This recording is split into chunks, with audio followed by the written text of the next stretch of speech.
Ako po si Cheska Maria Obsiana, 22 years old po. Nakatira po ako sa Mayo Crossing, Dalahican Road. Ang sakit ko po ay PCOS. Ito po ay Polycystic Ovary Syndrome.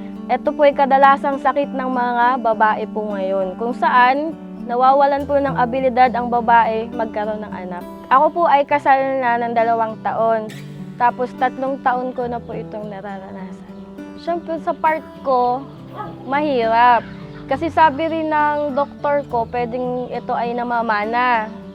Yung sa akin naman, hindi ko to namana kasi sa pamilya ko, ako lang ang nagkaroon. So napakahirap para sa akin kasi isipin mo, 2 taon na kaming kasal.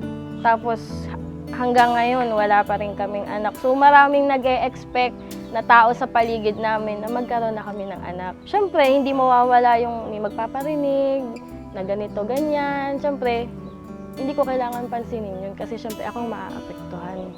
Desidido ka araw-araw na iinom ng gamot, kailangan naka-set yun, naka-alarm, or lagi kong babanggitin sa asawa ko na ipaalala mo sa akin yung mga gamot na kailangan kong inumin. Kasi taon-taon lumilipas, hindi pa rin kami nagkaka-baby. Ilang beses na po nakabalik sa doktor, nag-second opinion na ako, nag-third opinion, nandun pa rin yung sakit ko, hindi siya nawawala.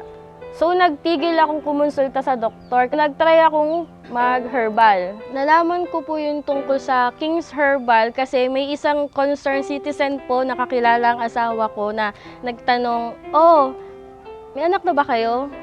Sabi ng asawa ko, "Wala pa eh. May sakit pala ang asawa mo ng ganyan, yung PCOS nga po." Sabi, subukan mong ipainom sa asawa mo ang King's Herbal. Kasi yung pamangkin niya, uminom nun. Gumanda ang kanyang pakaramdam at siya'y nagkaroon ng anak. Health status ko po ngayon, kung dati, madalas sumakit ang puson ko, tsaka yung balakang ko pag nagkakaregla ako. Pero ngayon, simula nung uminom ako ng King's Herbal, yung pagkakaroon ko ng dysmenorrhea at pagsakit ng aking balakang ay nawala. Nagpapasalamat po ako kay Sir Ray Herrera na nakadiskubre ng King's Herbal. Dahil sa kanya, kaming mag-asawa ay nagkakaroon ng pag-asa at sa tulong din ng Diyos na magkakaroon din kami ng anak.